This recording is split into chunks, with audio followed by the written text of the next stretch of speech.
20 floors up, the lights were still on. The rest of Atlanta had gone quiet. Past midnight, the kind of quiet that belongs to cleaning carts and empty hallways, and men who work when no one is watching. The city below breathed slow. The buildings across Peachtree held their light like they were waiting for something. On the 18th floor of a glass tower in Midtown, a whiteboard covered an entire wall. Equations. Arrows. A warning in red capital letters. Critical path. Do not risk. A door opened, not an engineer, not a director, not anyone whose name appeared on the organizational chart above the third tier. A man in a gray uniform, pushing a cart, moving through the room the way he moved through every room, efficient, unhurried, invisible by design. He was supposed to wipe the table, empty the bin, turn off the light. Instead, he stopped, looked at the board, and picked up a marker. Atlanta doesn't sleep in October. The city just shifts. Slows down a little after midnight. The highway hum drops to something quieter, something almost human, like the whole place is finally breathing instead of running. The dogwood trees along Peachtree stand bare. At this hour, their leaves gone rust and copper, catching the orange of the streetlights in a way that makes the whole boulevard look like it's smoldering. And on the 18th floor of Mercer Apex Systems, the last engineer packed up his laptop at 10:47 p.m., turned off his monitor, and left the whiteboard exactly as it was. Critical path. Do not erase. He probably figured nobody would touch it until morning. He was wrong. He was cruel. Darnell Cooper pushed his cart through the hallway at 11:12 p.m., and the wheels made that sound they always made on the tile near the elevator bank. A soft, rhythmic squeak. The kind of sound that belongs to buildings after hours. The kind nobody hears unless they're the one making it. He was 36 years old, and he had been making that sound for 2 years. Before that, he was making other sounds in other buildings, the crack of a ratchet wrench in a machine shop in Decatur, the thud of lumber stacked outside a housing development in East Point, the beep of a register at a hardware store on Memorial Drive that paid $11 an hour and smelled like motor oil and synthetic rope. He had worked all of those jobs with the same quiet efficiency he brought to everything. No complaints, no drama, just the work and then going home to Zoe. Always Zoe. She was 9 years old, and she was the reason he had left MIT without a degree, and the reason he did not spend much time feeling sorry about it. When Diane died, the math was simple. Brutal, but simple. Zoe was 2.5, almost 3. His mother-in-law had bad knees and lived 4 states away. His own mother worked nights at a care facility in Savannah. The scholarships didn't cover childcare. Nothing covered grief. And a child doesn't pause while you figure out the logistics of catastrophe. So he left. He took Zoe and he left Boston, and he drove Boston's and the stove until the rent made sense, and the school district had decent ratings, and there was a night shift opening that wouldn't require him to be somewhere at 6 in the morning when Zoe needed breakfast, and a story about whatever she was obsessed with that week. 6 years ago, that drive had felt like retreat. Now it felt like the only right decision he had ever made under pressure. 2 years ago, it was marine biology. Lately, it was coding. Specifically, she had gotten interested in the Pixel Dragon game Darnell had built for her on a second-hand laptop when she was 3 years old, not to play it anymore, but to understand how it worked. She had started asking questions about the delay in Sparks's movement, the gap between button press and response, and Darnell had explained latency to her over dinner one evening, and she had nodded with the gravity of someone filing important information. Last week, she had asked if she could look at the source code. He had showed her. He had coded that game at the kitchen table, same as everything else that required concentration, where he ate cereal standing at 5 a.m. before Zoe woke, where he read machine learning papers on his phone between bites, where he kept a composition notebook filled with the kind of math that had no practical application to his current employment, but that he could not stop doing any more than he could stop breathing. 9 years since MIT. Not one of those years had he stopped thinking the way MIT had taught him to think. The thinking had just gone underground. The way a river goes underground in dry country, still moving, still finding its level, just out of sight.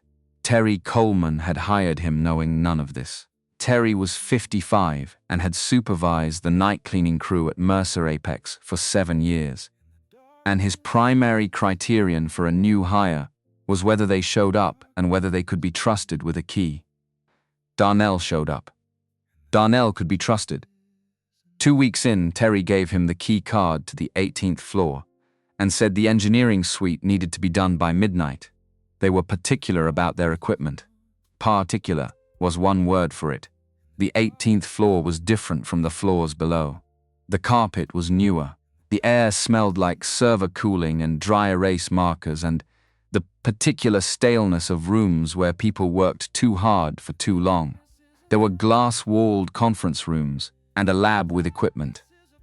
Darnell didn't touch on a smaller room near the stack that someone had converted into a secondary lounge with a coffee maker that probably cost more than his car. But the machine shop had also had expensive equipment. The difference was that nobody here looked at him when he moved through a room. He knew every corner of this floor. He knew which light fixture above the fire exit flickered every 40 minutes, and which door to the supply closet needed to be pulled hard before it would lock. He knew that the lead engineer, a broad-shouldered man named Victor Bryant, who always worked latest and always left his coffee mug on top of the printer instead of in the sink, had a habit of leaving his dry erase markers uncapped, which was why the markers in the main conference room were always drying out, which was a minor irritation, which Darnell had solved by keeping a spare set in his cart that he swapped in every Tuesday. Nobody knew he did that. Nobody knew most of what Darnell did. That was the nature of the job. You became part of the infrastructure, present enough to be useful, invisible enough to be forgotten. He reached the main conference room at 11:17. The door was closed, but the light was on, which was unusual. Someone had forgotten to switch it off when they left. Not his problem, except that he was supposed to clean the room, and leaving the light on for a guest who wasn't there felt like an error worth correcting. He swiped his card, pushed the door open, stepped inside. The whiteboard covered the entire right wall, floor to ceiling, wide enough that you'd have to walk to read it end to end. And it was full. Not messy full, not brainstorm full, architecturally full. Equations stacked in deliberate columns, arrows linking nodes, subscripts and superscripts, arranged with the kind of precision that meant someone had been at this for hours. In the top right corner, thick red letters, "Critical path, do not harass." Darnell looked at it. He was going to look away. He was going to do his job, wipe the tables, empty the bin, straighten the chairs, turn off the light on his way out. He was going to. Except his eyes moved left of their own accord, caught a cluster of equations near the center of the board. Stopped. Something in his chest went still in the way it went still. When a problem was showing him something it shouldn't be able to show him. Not a feeling he could explain to someone who hadn't lived inside mathematics. A wrongness that was almost physical. Like stepping down a staircase in the dark and expecting another step that isn't there, that lurch, that split second of the body, catching up to what the mind already knew. The model was linear, the behavior it was modeling was not. He stood there for almost a full minute, because he could be wrong. It happened. He was a man who read papers on his phone at a kitchen table at midnight. Not a man with letters after his name and a conference room that smelled like peppermint breath mints. He could be wrong, except he wasn't. He could see it clearly. They were applying a linear regression framework to a system with cyclical, non-linear behavior patterns. Traffic data had to be, given the node labels and the variable naming conventions, a predictive model for traffic behavior. And traffic didn't move in straight lines. Traffic moved in rhythms, morning rhythms and evening rhythms, and Friday before a holiday rhythms and back to school rhythms. You couldn't flatten that into linearity without bleeding accuracy from every edge. The model would produce numbers. The numbers would look correct at small scale. And at large scale, under real-world load, they would drift until the whole system walked itself off a cliff. He looked at the board for another 30 seconds. Then he did something he had never done before on any floor of any building he had ever cleaned.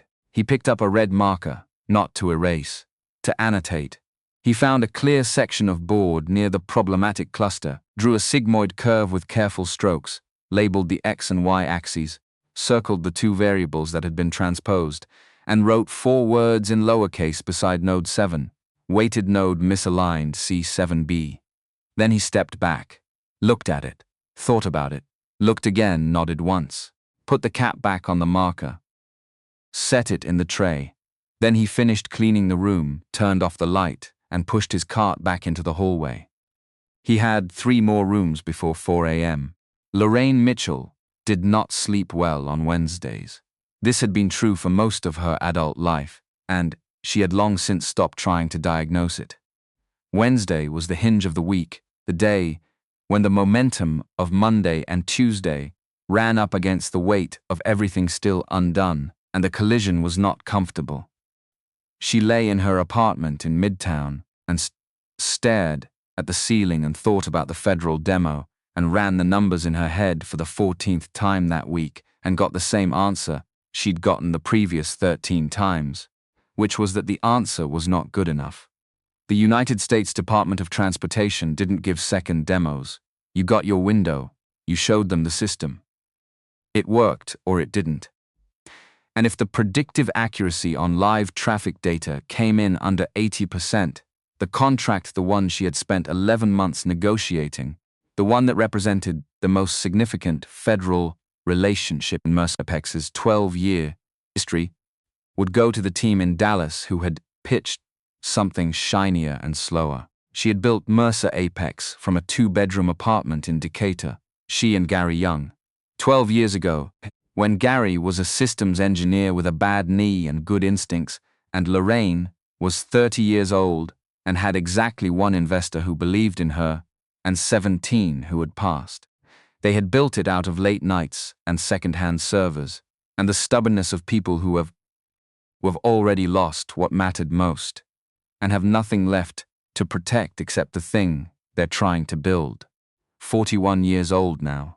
340 employees, a glass tower in Midtown with her name on the founding documents, and she was lying in the dark at 12:30 a.m., running long division in her head because the algorithm her team had spent 9 months building had a problem she couldn't name and a demo in 48 hours she couldn't postpone.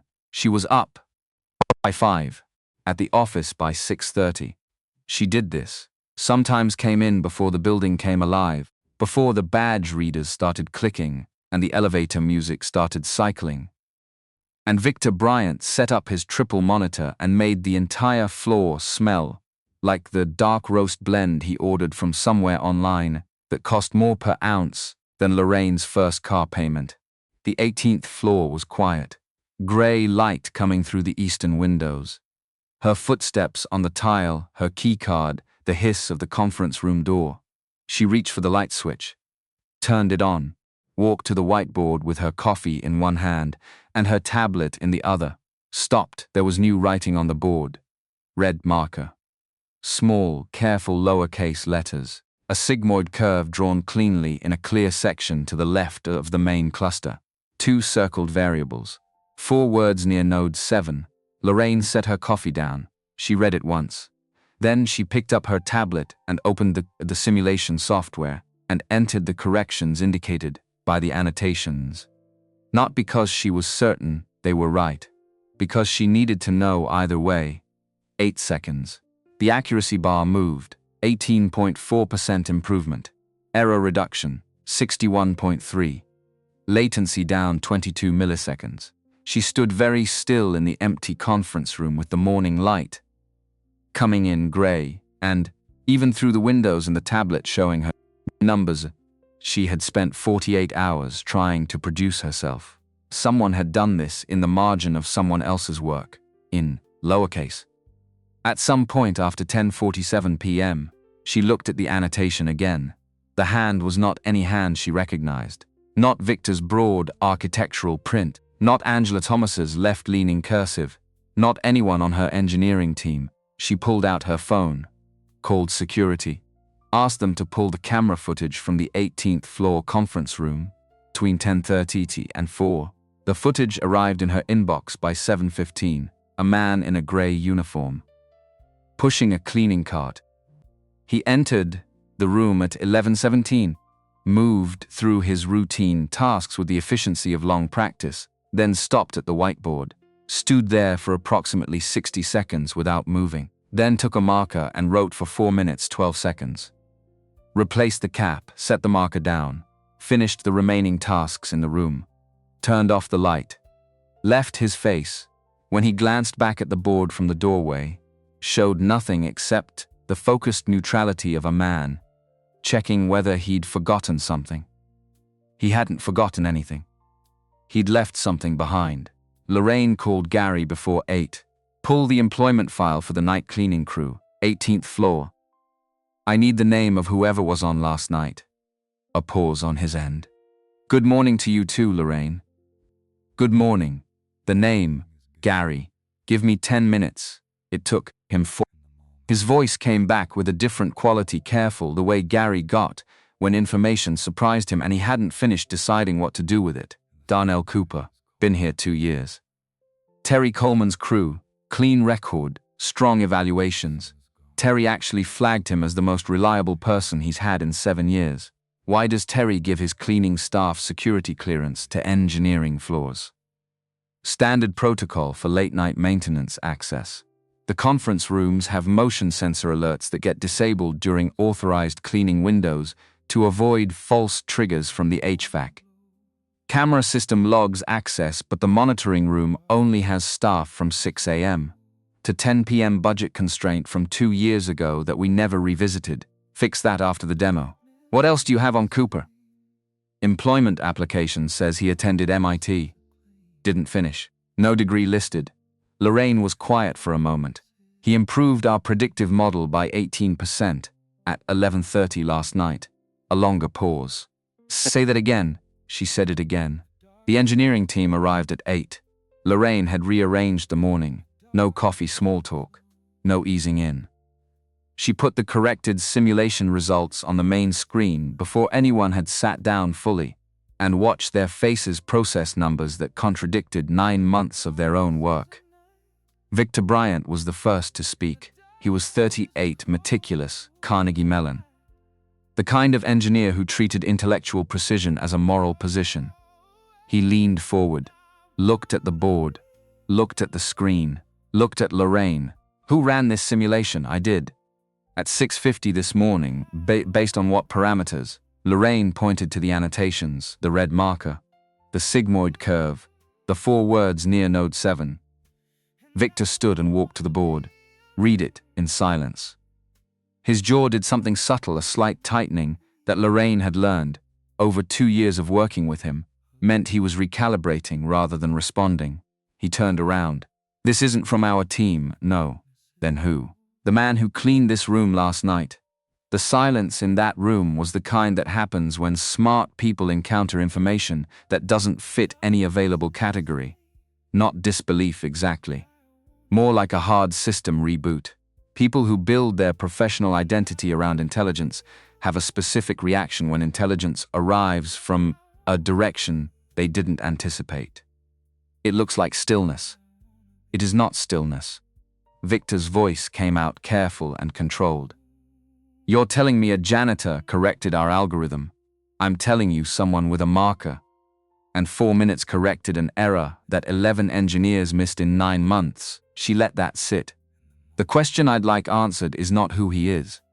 The question is why we didn't find this ourselves. Nobody answered that question. Angela Thomas, 29, junior on the team, sat at the far end of the table with her pen hovering above her notebook, and the expressions of someone who understood exactly what had just happened and was deciding whether it was acceptable to find it as remarkable as she clearly did.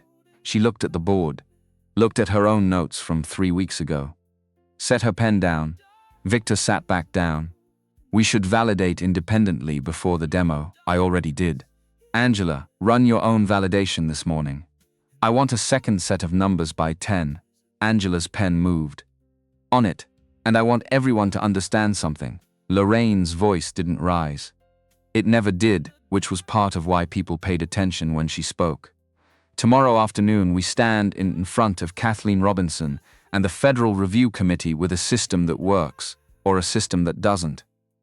How it got to working is a conversation for after. Right now, it needs to work. Angela's numbers came back at 9:52. They matched 18.4, 61.3, 22 milliseconds. The demo team spent the rest of Wednesday running scenario tests, stress testing the corrected model against historical datasets, checking for edge cases. Victor found one, a low traffic corridor variable that needed a minor adjustment, and corrected it himself with the focused irritation of a man who is angry at a problem, and not at the person who revealed it, which was perhaps the most charitable interpretation of his mood that the room could support. But it was the accurate one. By 7 that evening, the system was more stable than it had been at any point in the previous 3 weeks. Gary found Lorraine at the window, in her office at 7:15. He came in without knocking, which was his right as CTO and her oldest professional ally, and stood next to her and looked out at the city lights going on in the early dark below. "You're going to talk to him tonight? What are you going to say?" She was quiet for a moment. "I don't know yet, but I know he comes in at 10. Gary looked at her sideways. "He's going to be surprised. He should be. So should we." She picked up her coffee. "Go home, Gary. We have a long day tomorrow." After he left, she stayed at the window for another 20 minutes. Not worrying about the demo. She had done everything she could about the demo. She was thinking about the man in the grey uniform who had stood in the dark in front of a whiteboard and seen what a team of 11 engineers had missed. Not because he was performing, not because anyone was watching, because he apparently couldn't not see it. She had known exactly 3 people in her life with that quality, the inability to walk past a problem without trying to solve it. Her grandmother Catherine had it, which was what made her a remarkable nurse and a challenging houseguest. Gary had it, at his best, and Lorraine herself had it, or used to. Before the mechanics of running a company had gradually replaced the pleasure of building one, she was curious about Darnell Cooper the way she was curious about very few things. Not as an asset. As a phenomenon. He arrived at 10:03. The 18th floor was quiet. The cleaning crew had started on the lower floors. Darnell swiped his card at the elevator and stepped out into the hallway. And there was the cart where Terry had left it at the end of the previous shift, restocked, ready. He put in his earbuds. One dangling, one in enough to have something to listen to, not enough to miss a sound he needed to hear. He'd been working through a lecture series on neural network architecture. The professor's voice was dry and methodical and oddly soothing. At this hour, the way a metronome is soothing, the way anything with a reliable rhythm becomes its own kind of comfort when most of the world is asleep, he pushed the cart to the first room. Did what he did. Moved on. He reached the main conference room at 11:21. The light was on. He stopped. 2 nights in a row. He pushed open the door with his shoulder, cart first, and then he saw Lorraine Mitchell sitting at the head of the conference table, with her hands folded in front of her and a cup of coffee, and her tablet and an expression that said, and she had been expecting him for exactly this moment. Darnell stopped. His first instinct was the animal awareness that the room had changed its nature. Yesterday it was an empty room with a problem on the wall. Tonight it had a person in it. A specific person, whose face he recognized from the employee communications board near the badge readers, the ones he walked past every night without being particularly interested in them. CO. Lorraine Mitchell. Founding partner. 12 years with the company. He looked at her. She looked at him. "I can come back." He already knew that wasn't what was happening. No. "Come in." The kind of instruction that doesn't require a raised voice to carry weight. "Sit down." He left the cart in the doorway, walked to the nearest chair, not close to her, not at the far end, sat, back straight. She looked at him the way people who are used to making assessments quickly look at someone they haven't categorized yet. Not unkind. Thorough. I watched the camera footage this morning. He didn't say anything. There was nothing to say to that. You were in here for about 16 minutes. The annotation took just under 5. You didn't pause to check anything. You didn't seem uncertain, a slight tilt of her head. Were you? About which part? Whether you were right, he considered that honestly. I was less certain than I looked, but not uncertain enough to leave it blank. Lorraine was quiet for a moment. Run me through what you saw. So he did. Not performed, not condensed for palatability. He walked her through the logic the way he walked Zoe through. Why the sky looked different colors, at different times of day, starting from what you can see, working toward what it means, making sure each step made sense before adding the next. He talked about the cyclical nature of traffic behavior, about why a linear model produces numbers that look correct at small scale and collapse at large scale, like a bridge engineered for moderate loads that holds until the stadium lets out and 10,000 cars hit the on-ramp at once. He talked for about 4 minutes. Then he stopped. Lorraine was looking at him differently than she had been. Not warmer, more focused. MIT, she said. How did you? Employment records this morning. She said it without apology. You attended. Left before finishing. Why? He looked at the table for 1 second. Just one. My wife died. I had a daughter who was almost 3. The room absorbed it, the way rooms absorb things said quietly that carry real weight. Lorraine did not offer condolences in the reflexive way. She paused long enough that the pause meant something. How long ago? 6.5 years, and since then, a lot of different things. Repair work. Construction. Here for the last 2 years, he looked at her steadily. I read. Whatever I can access. Research papers, documentation, open source repositories. At night after my daughter goes to sleep, your daughter, Zoe. She's 9. She started asking about the source code in a game I built for her when she was 3. Something moved behind Lorraine's eyes, not sentiment, but recognition. She looked at the whiteboard, the original equations, his annotations still visible in red beside them. She didn't look at them like she was checking his work. She had already checked his work. She looked at them the way you look at something you're still deciding the full meaning of. The demo is tomorrow at 2, she said finally. I want you in the building. What does that mean? Present. Not in the room for the demo itself, but available on a separate floor with monitoring access, in case I need a technical question answered quickly. He was quiet for a moment. I'm a janitor. Right now, you're the person who fixed our algorithm. The job title comes after. She stood, picked up her tablet. What time does your daughter need to be at school? 7:45. Be here by 9. Tell Terry Coleman you have a reassignment in the morning. I'll make sure he knows. She moved toward the door. He stayed seated for a half second because his brain was running about 4 beats behind the conversation. Ms. Mitchell, she turned. I didn't do it to interfere with anything. I saw something and I couldn't not write it down. She looked at him for a moment with that same assessment that was not unkind. I know, a pause. That's actually the part I find most interesting about this whole thing. Then she was gone. Her heels quiet on the tile down the hall. Darnell sat in the conference room alone, the whiteboard, his annotations in red beside the critical path equations. The window showing Atlanta at nearly midnight.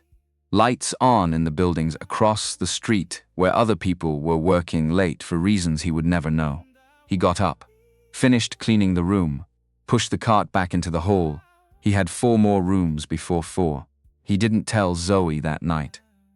She was asleep when he got home at 4:48, curled into the middle third of the couch with the specific structural confidence of a child who has never worried about falling.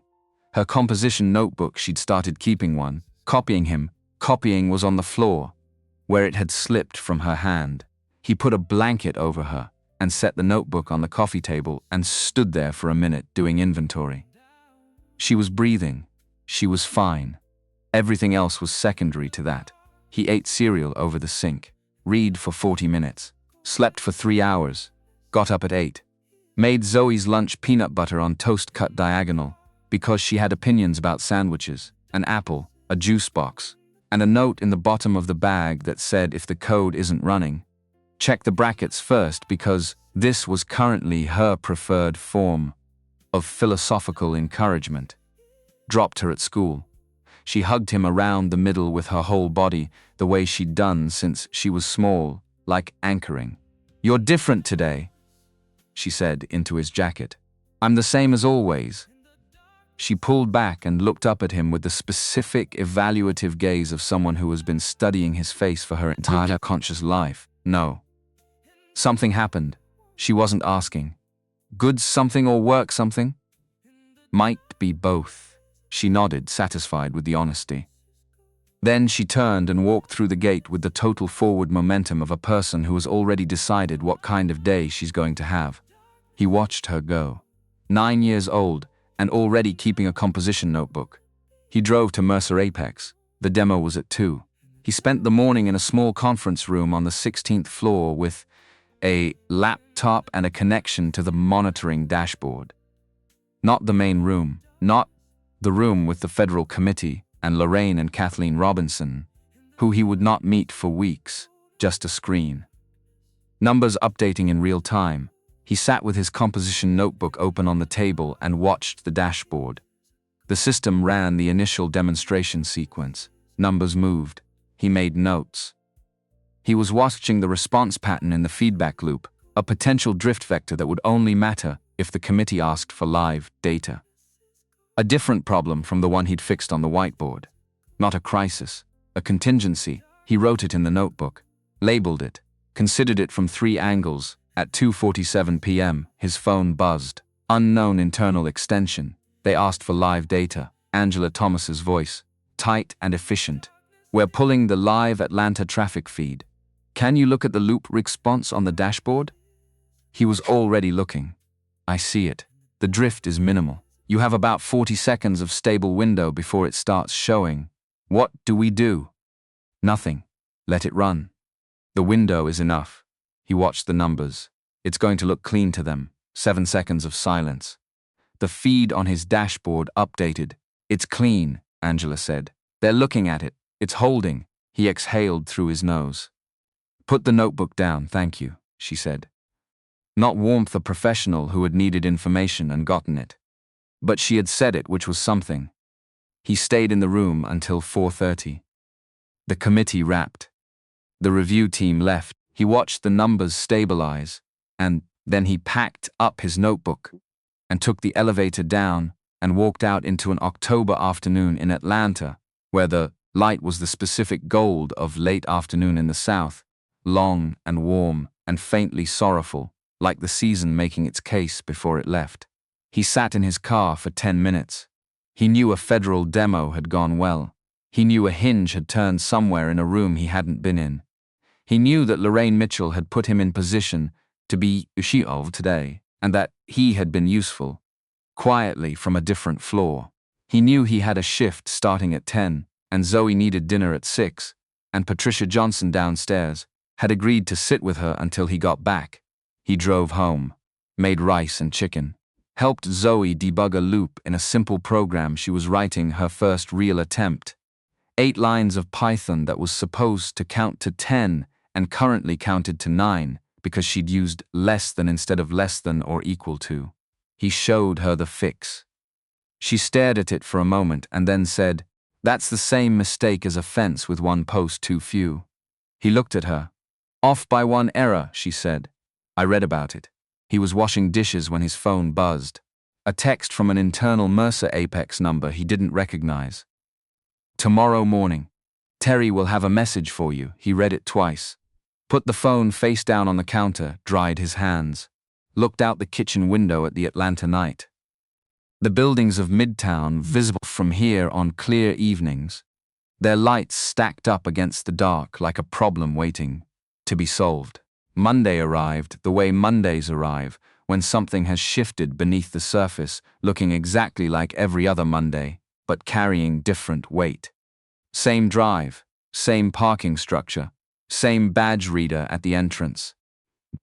Except when he reached the security desk, Terry Coleman was standing instead of sitting, which was the first signal. And his expression was the specific expression of a man trying to figure out which version of news lands best. Darnell. Terry held something out. A badge. Same photo. Different color. Blue under his name, where it had said janitorial staff for 2 years, it now said technical contractor executive access. He looked at it. He turned it over once. He looked at Terry. Terry's voice came out like a man reading something he's still not entirely sure he believes. There's someone on 18 who wants to see you at 10:30. Darnell took the badge. He put it in his shirt pocket, right next to the composition notebook. Took the elevator, 10th floor, 14th floor, 18th floor. The doors opened onto the engineering suite, and the air smelled like server cooling and dry erase markers. The same as it always did. The same as it did at midnight, when the only sound was his cartwheels and a professor's voice explaining gradient descent in his left ear. Same floor. Different key. He stood in the hallway for a moment before moving. He thought about Zoe at the school gate. Something happened. He thought about 9 years of kitchen table mathematics that had no audience and no payoff, except the private satisfaction of understanding a thing. He thought about a whiteboard and a red marker, and 4 minutes he had not planned and could not undo, and was not sure he wanted to. He thought about the blue badge in his pocket. Then he walked down the hall toward the conference room where Lorraine Mitchell was already waiting, her tablet open, her coffee in hand, the morning light coming through the east windows in a long, clear stripe across the table between them. Whatever this was, it had begun. 3 tests. No name on the envelope. That was Lorraine's condition. Gary Young had looked at her across her desk when she explained it, and said nothing for a long moment, which was his version of asking whether she was sure. She was sure. If the numbers were going to mean anything, they needed to be clean. Untouched by the story of who Darnell Cooper was, or where he'd been found, or what color his badge used to be. Just the work. Just the answers. Just the math standing on its own, without the weight of context pressing down on it from every side. Gary took the tests home that Friday evening in a manila folder. Darnell received his copy through Terry Coleman the same afternoon, folded twice and paper-clipped to a note in Lorraine's handwriting that said only 3 weeks. No deadline before that. No one knows except me and Gary. Darnell stood in the supply room on the 15th floor, reading that note. Read it once. Folded it. Put it in the same pocket as the composition notebook. Then he finished his shift. He didn't tell anyone. Not Patricia Johnson downstairs, who would have been proud in the particular loud way. She was proud of everything Darnell did, and would have mentioned it to her sister in Marietta by morning. Not Terry, who deserved to know, but who had a mouth that meant well and moved quickly. Not Zoe, because Zoe was 9 and deeply analytical and would have immediately started asking questions he didn't have answers to. Yet questions about what happened if he passed, what happened if he didn't, what it meant for their routine, whether he'd still be home for dinner. She would have asked all of these, in the same calm, methodical tone she brought to debugging her code, and he didn't have the bandwidth to be interrogated by his own daughter when he hadn't yet interrogated himself. He just started working the kitchen table, every night after Zoe went to sleep. The same table where everything happened that mattered in this apartment, homework, dinner, the grief in the early months that he didn't have language for yet, and mostly just sat inside of while the city moved on outside the window. He opened the first test at 9:47 p.m. on a Friday, and he stayed at that table until 1:30 a.m., with the composition notebook open beside him and a mechanical pencil he'd had since his last semester at MIT. That still worked because he'd been careful with it for 9 years. The way you're careful with the things that connect you to who you used to be. The first test was systems architecture, conceptual. He knew this territory the way he knew the 18th floor, not because he'd mapped it recently, but because maps like that don't fully dissolve. They go quiet. They wait. He worked through it steadily, made notes, corrected himself twice in the margins. Finished at 12:15 and spent the remaining time checking his work the way he'd been taught and the way he'd never stopped doing, even when there was no one to hand the work to. The second test was applied machine learning. Harder, not because the concepts were beyond him, but because some of the notation had evolved in the years since he'd been formally studying, and he had to back-calculate two conventions from context before he could be certain he was answering what was actually being asked.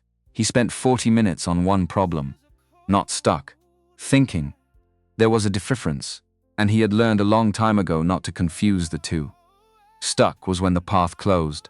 Thinking was when you were still finding it. The third test had a section he'd never encountered in any paper or documentation he'd read on his kitchen table. A proposed system with a structural inefficiency baked into the design. Not a trick, a genuine flaw, the kind that looks load-bearing until you trace the actual dependencies and realize the whole section is decorative. He spent an hour and 15 minutes building an alternative from the component level up. Simpler, 3 fewer steps. The kind of solution that only looks obvious after someone has found it, which was the signature of every good solution he'd ever seen, the way it made the original problem seem almost embarrassing in retrospect. He finished the tests on a Tuesday night in the second week, sealed them in the envelope, left them on Terry's desk before his shift started. Then he went back to work. Zoe knew something was happening. She didn't know what, specifically. She knew her father was working on something at the kitchen table every night after she went to bed. She could tell, by the way the mechanical pencil sounded different from his regular writing, the way he held his shoulders when math was happening versus when he was just reading. She had catalogued these differences over years of living in close proximity to a man who thought loudly without making much sound. She drew him at the kitchen table one afternoon at school. His father at the table, his thinking look on, a large yellow star above his head that she'd added because she felt it was accurate even if invisible. The teacher sent it home in her backpack with a note that said, "Zoe has such a vivid inner world," which Zoe had read over her father's shoulder and then said, "She means I see things other people miss." Darnell had looked at his daughter for a moment and then said he thought that was probably right. He put the picture on the refrigerator. On a Thursday evening in the second week, Zoe looked up from her own work at the kitchen table. She was trying to add a second character to her game, a small figure that followed sparks at a distance, and the path-finding logic was giving her trouble and said, "What happens if you get it wrong?" He looked at her. "Get what wrong? Whatever you're doing."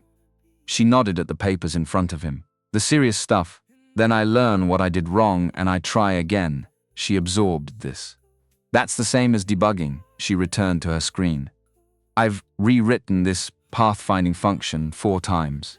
Each time it's less wrong." A pause. Sparks's friend is going to follow her perfectly eventually. "I just have to keep being wrong in smaller ways until I'm right." He looked at his daughter for a moment longer than the conversation required. 9 years old, and she had arrived at iterative refinement, independently through the process of building something she cared about. He did not know if he had taught her this or if she'd arrived with it, the way she'd arrived with Diane's cheekbones and her own inexplicable certainty about most things. He went back to the papers. Later that same night, after she was asleep, he sat at the table with the composition notebook open and not writing in it. Just sitting. The apartment was the particular quiet of a place where one person is awake and one is asleep, and the one who is awake is aware of both states simultaneously. He looked at the photograph on the refrigerator, beside Zoe's drawing Diane, not looking at the camera, laughing at something outside the frame the way she always was, the way she'd been laughing at something outside the frame when he took this picture in Boston 6 years before she got sick, and he'd asked her what was funny, and she'd said, "Just the whole thing, Darnell, the whole ridiculous, beautiful thing." He thought about that, about what the whole thing looked like from where he was sitting right now. a kitchen table in Atlanta, a composition notebook, 3 sealed tests already graded by a man who didn't know his name yet, a blue badge in the pocket of his other shirt, a 9-year-old asleep in the next room teaching herself pathfinding algorithms at the same age he'd started teaching himself to code. He closed the notebook, went to bed, slept better than he had in 2 weeks. The Tuesday of the 3rd week, Gary Young called Lorraine into his office. His office was smaller than hers and less organized and contained. On the wall behind his desk, a framed photograph of the original 2-server rack from the Decatur apartment, the actual physical servers they'd run their first system on, photographed before they were decommissioned. He kept it there not as nostalgia, but as a calibration device. Look at where we started. Remember what we're actually doing here. Remember that the work came before the building. Gary was 54 and had been in this industry long enough to have watched 3 full cycles of people decide they had finally determined what intelligence looked like. Every cycle, the definition narrowed to match the profile of the people already in the room.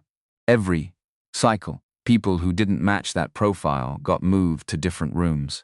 He had opinions about this that he generally kept to himself because Lorraine ran the company and Lorraine was usually right. And the one time he'd pushed back loudly on a personnel decision, he'd spent 2 months regretting the approach, even though he'd been correct on the substance. Today he was not going to make that mistake. He was going to let the numbers do the talking and stay quiet himself. He opened the folder across the desk between them. Part 1. Systems Architecture. Score is in the top quartile of engineers we've assessed at the senior level. He caught both embedded assumptions in Section 4 and flagged them explicitly, which most candidates don't bother doing. They answer around the assumptions instead of naming them. Lorraine looked at the page, said nothing. Part 2. Applied Machine Learning. He took longer on Section 3, but his working notes, Gary tapped the pages where pencil marks ran along the margins, show he was deriving 2 notation conventions from context before proceeding. He didn't guess. He reasoned backward to ground truth and then answered. That's not a junior instinct. That's what people do when they've been solving problems alone for a long time without anyone to ask. She turned the page. Part 3. Gary paused, not for effect, because what he was about to say still surprised him a little, and he'd had 2 days to sit with it. He didn't answer the design question the way the rubric expected. He redesigned the system, eliminated 3 steps. His version runs cleaner, and the dependency chain is simpler. He looked up. I sent it to Angela Thomas on Sunday. Didn't tell her where it came from. Asked if it was viable. She said, and I'm quoting her exactly, "This is actually how we should have built the original." The office was quiet. The framed server rack on the wall. The October light going flat and gray through the window to behind Gary's head. He passed all 3. Gary closed the folder. And Lorraine, I need you to hear this clearly. If this name had come off a resume from a Georgia Tech career fair, we would have been in a bidding war by now. The only reason we're having this conversation instead of an offer letter conversation is the order in which we encountered him. She looked at her hands for a moment. Then she picked up the folder. Set up a meeting. Today if possible. Already did. 2 o'clock she stood. And Gary, the blind grading protocol, no name on the envelope, rubric scored before identity revealed. I want that formalized, not just for this. As standard process going forward, Gary looked at her for a moment with the expression he got when something he'd been thinking about for a long time was finally being said by someone else. I have a slide deck I built 3 years ago on exactly that subject. Never showed it to you.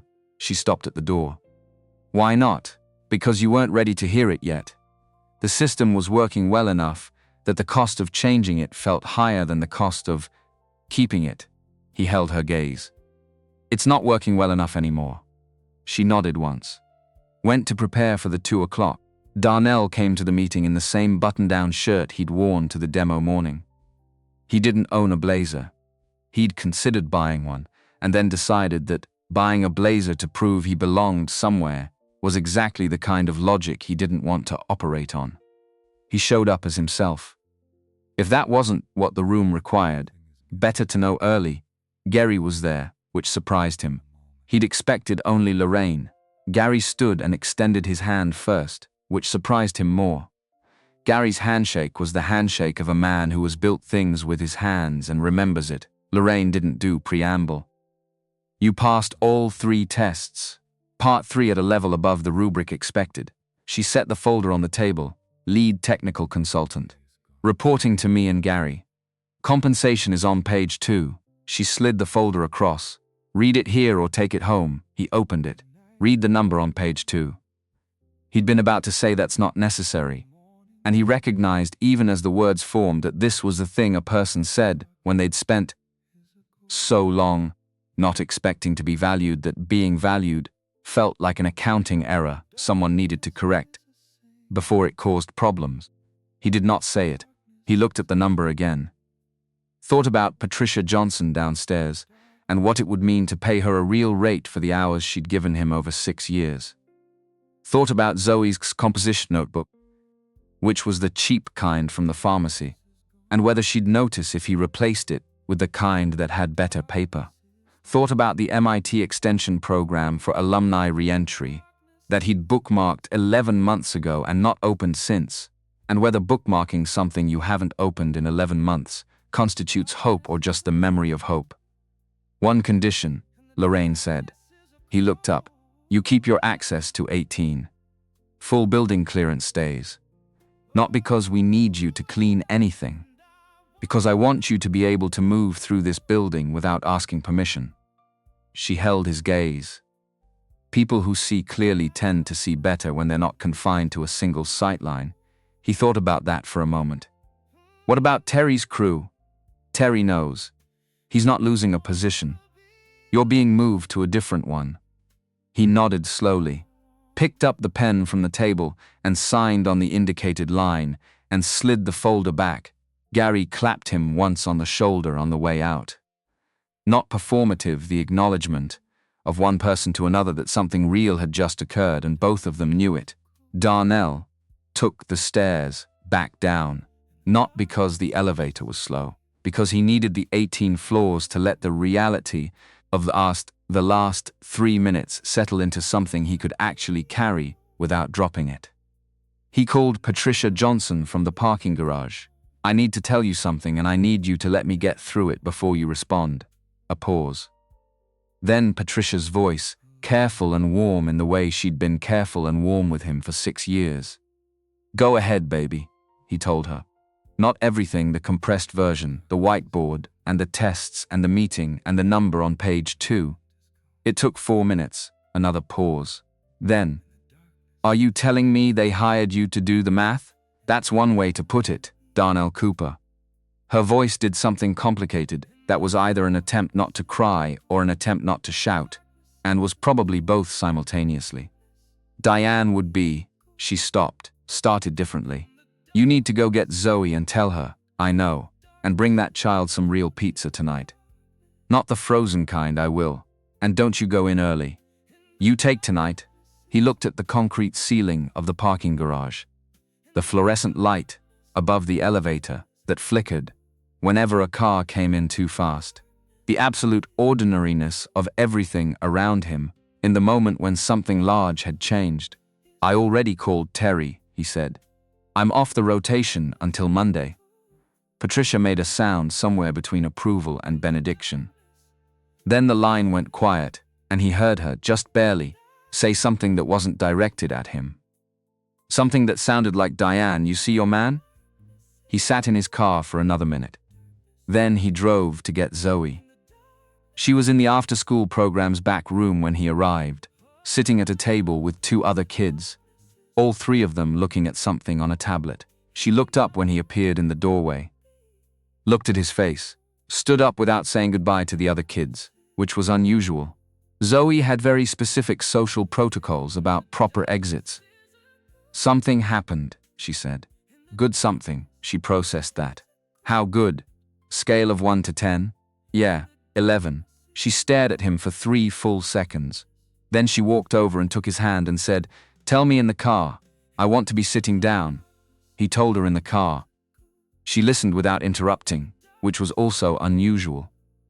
When he finished, she was quiet for a moment, looking out the passenger window at the Atlanta streets going past. "So now you use your brain at work," she said. "Yeah. Like you do at the table at night, like that. Except they pay me for it." She turned and looked at him. 9 years old, with Diane's cheekbones and her own assessment. "They should have been paying you all along." He looked at the road. "Yeah, but they didn't know." "No," she turned back to the window. "We should get pizza," she said. "Patricia said you'd say the frozen kind, but I'm telling you right now, I want the real kind." He laughed a real laugh. "The kind that starts in the chest." "How do you know what Patricia said?" "Because I know Patricia." She pulled her seatbelt straighter. "She's not wrong." What he did not know, in those first days after the appointment, was that the building had already started talking. Not loudly, not in the way of open confrontation or declared positions. The building talked the way institutions talk when something irregular enters the system in the register of adjustment. The small calibrations that happen below the level of policy. Email threads that had included his name last week didn't include it this week. A Monday morning team check-in moved from the 18th floor to the 16th, and the calendar update didn't reach his calendar. A request he'd made for access to a specific simulation archive came back from IT with a note saying permissions were pending approval, which was technically true, because the approval pathway for his new role hadn't been formalized, which was also true, but the formalization had not been prioritized. None of it required intent. That was the thing about systems. They didn't need a villain. They didn't need people. They needed only people who were more comfortable with the shape of the world as it had been than with the shape it was becoming. And comfort expressed itself through small acts of maintenance that collectively added up to exclusion. He noticed. He didn't react. Not because he wasn't bothered, he was. In the way of a man who has learned to metabolize frustration by routing it directly into work. He asked questions through correct channels and waited for answers. And in the meantime kept moving. On a Wednesday evening in his second week in the new role, he was in the break room on 18 at 11 p.m. The old shift schedule still lived in his body, and the break room at that hour was quiet and useful, reading through a simulation report on his laptop when Victor Bryant walked in. Victor went to the coffee maker. Poured without looking at Darnell. Victor did most things without signaling awareness of the surrounding environment. Then he said, without turning, "The temporal window approach in your last report. Cyclical dataset separation. What about it?" Victor turned, mug in hand. He looked at Darnell directly, which he did rarely enough that the directness felt deliberate. "I ran a preliminary this afternoon. Results were better than I expected." Darnell waited. "I don't agree with how you got here." Victor's voice was flat, not cruel. Just honest in the unadorned way of a man who considers softening language to be a form of inaccuracy. "That's a separate conversation, but I'm not going to treat the numbers as wrong because I don't like the story that produced them." Darnell looked at him. "I'm not asking you to like the story." "Good." Victor looked at his coffee. "Full validation runs Thursday. I'll send you the output." He left. Darnell looked at the door for a moment. That was not warmth. That was something narrower and more durable, a man deciding the work was more important than his discomfort with who was doing it. Not generosity, professional honesty, which, in Darnell's experience, was considerably rarer. The letter arrived that Thursday. Zoe made it herself. This was established later, and with some difficulty, because Zoe initially denied involvement, on the grounds that she wasn't sure it was appropriate, and hadn't decided yet whether to be embarrassed about it. She had a piece of purple construction paper, a set of markers she kept in a coffee can by her desk, and an idea she'd arrived at independently.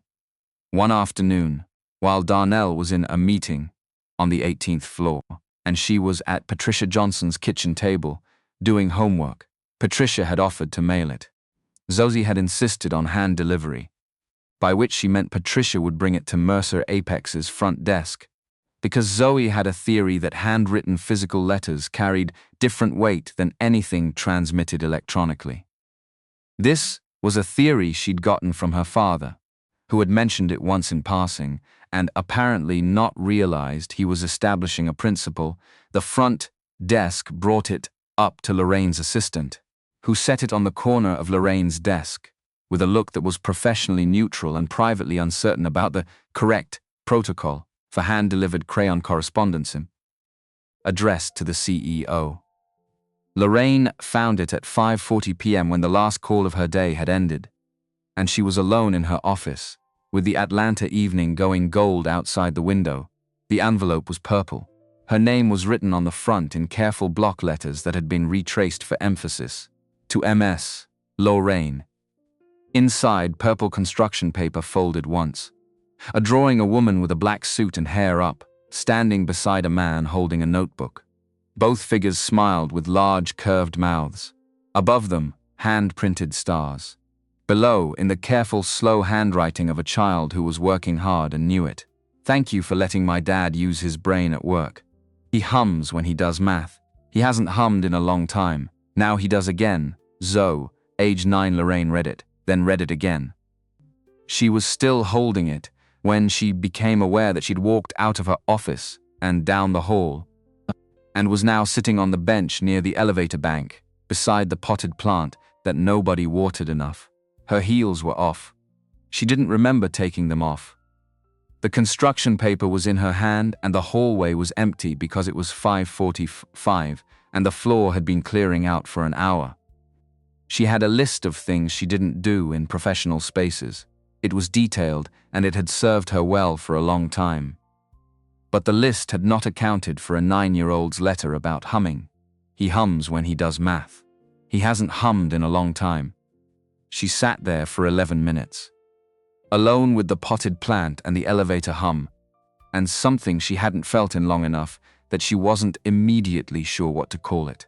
Not grief, exactly. Not longing. More like the sensation of recognizing something you'd set down so long ago, you'd stopped noticing its absence and suddenly here it was, handed back to you by a child in a drawing with stars. She thought about her grandmother, Catherine, who had hummed while she worked, while making breakfast, while doing night shift notes, while sitting in her chair watching the evening news with the sound low. Catherine had said once, when Lorraine was 14, and not paying the kind of attention she would later wish she had.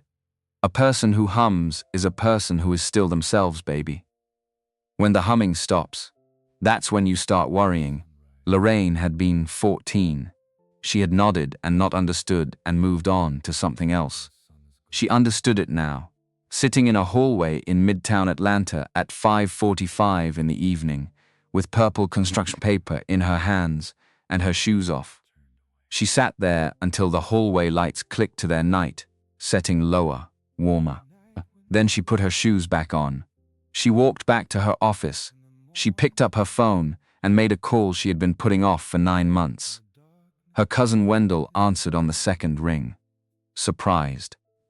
Pleased in the way that tells you immediately how long the silence has been and what it cost. They talked for 51 minutes. About nothing consequential, his youngest daughter's soccer season, a restaurant that had opened near his house, an ongoing debate about whether sweet potato pie qualified as a vegetable in sufficient quantities. Lorraine laughed 3 times, genuinely, in ways that required no calculation. When she hung up, the office was dark except for her desk lamp. She opened her laptop and sent Gary a message. We need to talk about how we evaluate people. Not Darnell specifically. The system itself. Monday. Whenever you're in, Gary's response came back in 4 minutes, which meant he was still at his desk. Already have a slide deck I built 3 years ago and never showed you. See you Monday. She stared at that. Typed back. Why didn't you show me? Because you weren't ready to hear it. Now you are. She turned off the lamp, left the office.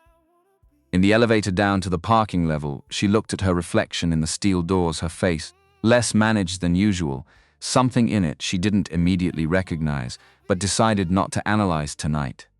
Some things arrived before you were ready to name them.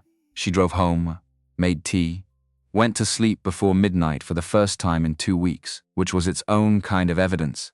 The article appeared on a Friday morning at 7:18 a.m., a mid-tier Atlanta tech blog. Not large, not small, exactly large enough that 2 board members had texted it to Lorraine before she'd finished her first coffee. Mercer Apex's new consultant. Janitor or genius? Inside the unconventional hire-raising questions. About the company's direction. The facts were accurate. The framing was not inaccurate. So much as precisely shaped to generate unease, the kind of article that doesn't accuse anyone of anything, but loads every sentence with the suggestion that the reader should feel suspicious. It quoted an anonymous source inside the organization who expressed concern about the rigor of recent personnel decisions. It mentioned twice that Darnell's previous role had been custodial. Lorraine read it in her car in the parking structure. "Read it again," called Gary. "I saw it." Gary's voice was measured but had something underneath it. Someone inside. Narrow field, given what's in there. "I know." "What do you want to do?" "Nothing public.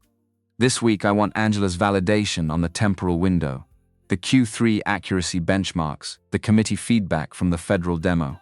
Everything documented and organized before Monday's board call, already started. And Gary, find out who takes this to board level before Scott Hill does. Already in progress." She hung up, went upstairs. Darnell read the article while walking Zoe to school. Not ideal timing. The push notification had appeared, and his thumb had done what thumbs do. And suddenly he was reading while Zoe narrated a dream she'd had, about finding a logic error in a maze that turned out to be a metaphor for something she hadn't figured out yet. He read it without stopping walking, without his face changing in any way he was aware of. He put the phone away when the school gate came into view. Zoe stopped at the gate. "What happened?" "Nothing important, Dad." The word had weight. She'd started doing that, loading single words with entire arguments. "What happened?" He looked down at her, 9 years old, already keeping her own composition notebook. "Someone wrote something about me that frames the truth in an unfair way." She considered this with the seriousness she brought to actual problems. "Did you do anything wrong?" "No." "Then the truth is still the truth. The framing is their problem, not yours." She shifted her backpack. Sparks's friend had a bug where she looked like she was walking backwards when she wasn't. It was a display error, not a movement error. "I fixed the display." She looked at him steadily. "Fix the display." He watched her walk through the gate. Total forward momentum, zero self-consciousness. The ground glad to have her on it. He drove to Mercer Apex. Scott Hill called an emergency board session for that Wednesday. He was 58, investment background, held 18% of the company. He wore a watch that cost more than Darnell's car. He was not cruel. He was a man who had spent 30 years measuring risk, and who had looked at the article and measured this as risk. The room, 5 board members, Gary, Lorraine. Long table, expensive chairs. Afternoon light making everything look more authoritative than it needed to be. Scott set the article on the table. Didn't gesture at it. "Let it sit. I want to understand the process," he began. "Not the outcome, how we evaluate people, how we make decisions about senior roles. What I'm reading suggests the story got ahead of the decision." Lorraine looked at him steadily. "The decision came first. The story is 2 weeks behind it." "Lorraine." He took 3 assessment tests. Scored at senior level on 2, above rubric on the 3rd. She placed Gary's folder on the table. Gary administered them blind. He did not know the candidate's name until after scoring was complete. Documented on page 1, Scott looked at the folder. Did not open it. "My concern isn't whether he's capable," Scott said. "My concern is that we have a $180 million federal relationship and a Series C in progress, and a story in the press framing this company as making emotional decisions." Lorraine's voice didn't shift. "Which part of a blind-graded technical assessment is emotional, Scott?" A board member at the far end of the table adjusted in his chair. Gary spoke from his seat. his voice carrying the particular flatness of someone who has decided to say one thing and say it correctly. The third test had a genuine design flaw embedded in the system specification. Not a planted trick, an actual flaw. Darnell Cooper redesigned the system from component level up. His version is cleaner and runs faster. Angela Thomas, who had no knowledge of who submitted the test, reviewed it and said it's how we should have built the original. He looked around the table. We can debate the story. I'm not going to debate the work. Scott sat with that. He was a man who understood numbers at a cellular level. This was the truth about him, underneath the risk calculations. And the number Gary had just put on the table was not disputable by anyone in the room who was being honest. What's the plan for the press? He said finally. Lorraine, nothing public. Excellent work over the coming weeks. The work is its own argument, and if it surfaces in the Series C conversations, then we show the investors what's already been built. And we'd let them decide whether they'd rather fund a company that found excellence in an unexpected place, or one that required it to arrive pre-packaged in the correct container. The room was quiet. Scott picked up the folder, opened it, read the first page, then the third, then the section Gary had marked showing Darnell's redesign of the third test. He read for 3 minutes without speaking. Then he closed the folder and pushed it back toward the center of the table. I'm not blocking the appointment. I want quarterly technical outcome reviews. Documented. He stood. That's all I needed. He left. The door closed. Lorraine looked at Gary across the full length of the table. Gary looked back.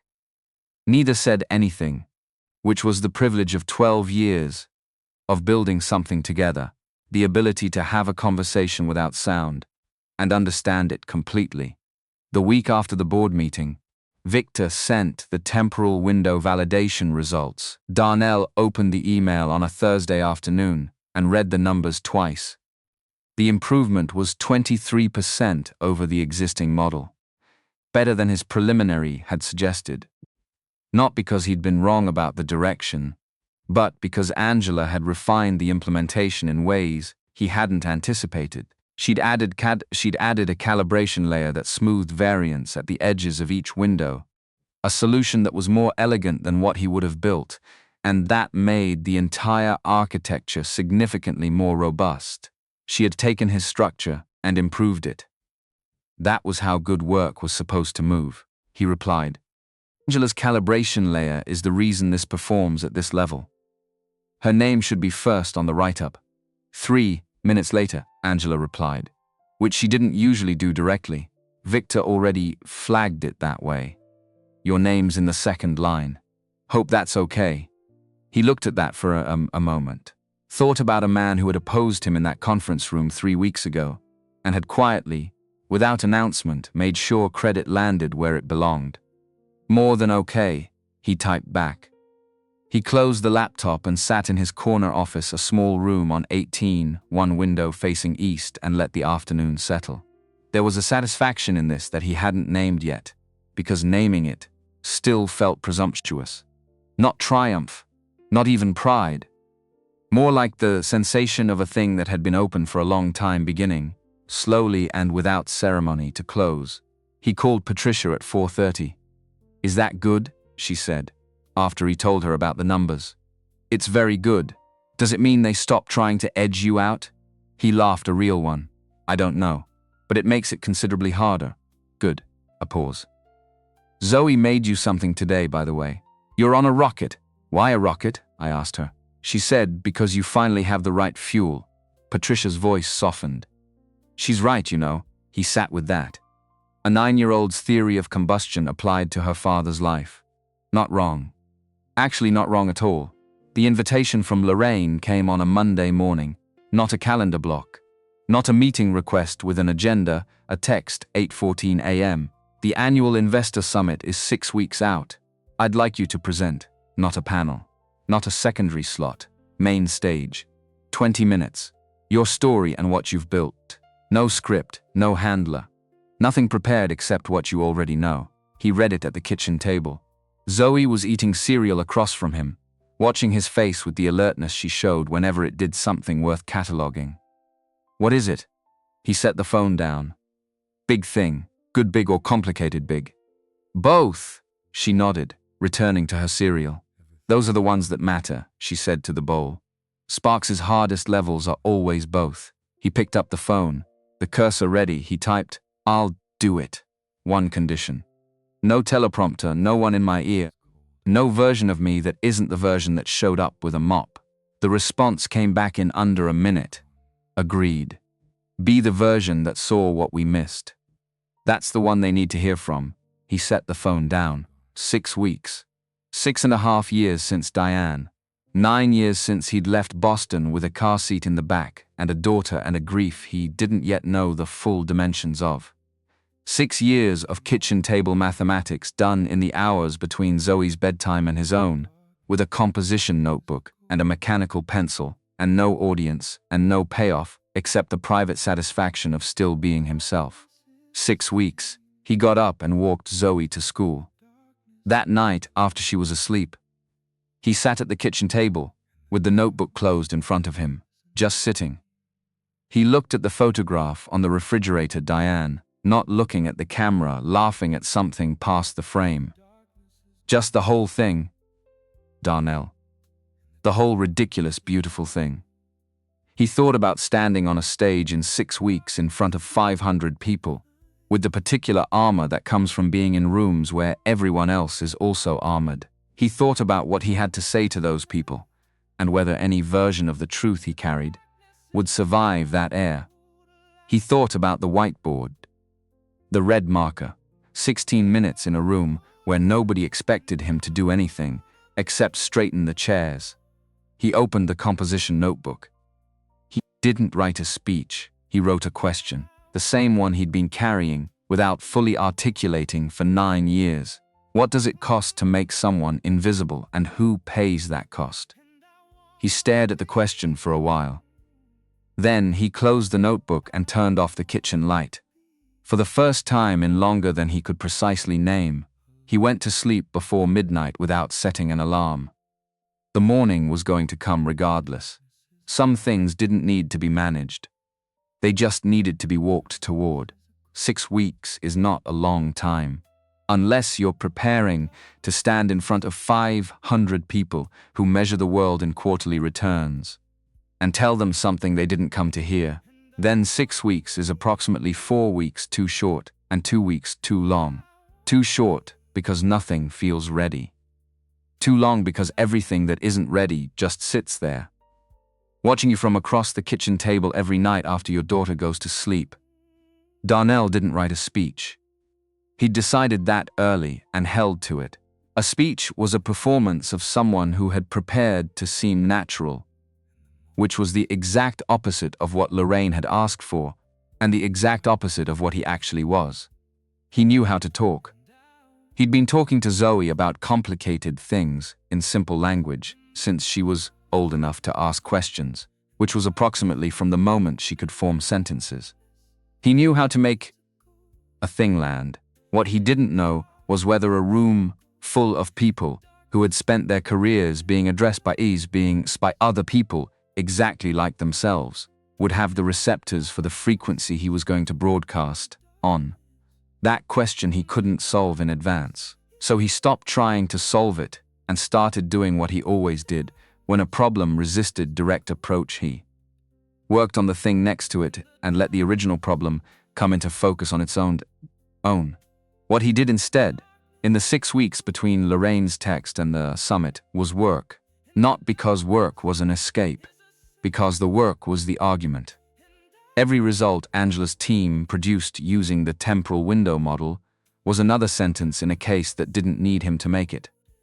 Every validation report Victor sent, and Victor sent them with increasing regularity now, with a precision that suggested he had made a decision privately and was expressing it through data rather than conversations, was another line of evidence that the article in that tech blog had gotten the sequence wrong.